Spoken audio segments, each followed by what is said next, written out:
What would you do if you were paid less than half of your colleagues? If you could not buy a home or get a decent haircut or even order a drink at a bar because of the color of your skin? In the 1950s, Britain witnessed an influx of immigrants from South Asia, many of whom came to work in the West Midlands, called the Black Country because of its heavy industrialization. Among them was a young man from Indian Punjab called Avtar Singh Jouhl. He worked in a foundry in a place called Smethwick near Birmingham and discovered that non-white workers were being paid significantly less than their white counterparts.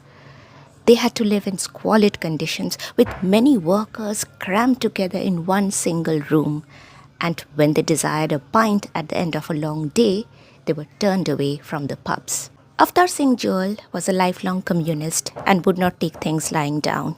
He joined Indian Workers' Association and along with his comrades came up with a clever plan to combat racial discrimination in pubs.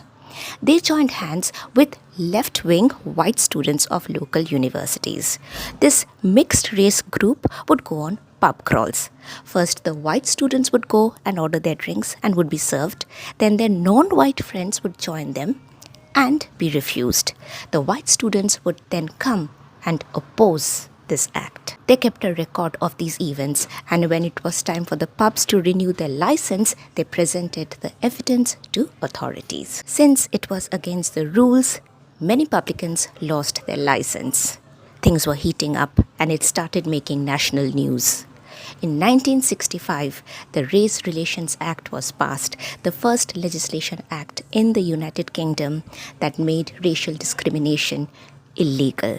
Avtar Singh Jouhl was a dedicated trade unionist, and among his many works was the campaign to get British citizenship for immigrant Indian workers.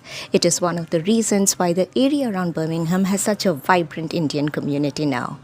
And as for the pubs that closed down, many of them were bought later by Indians that started the culture of desi pubs in Britain.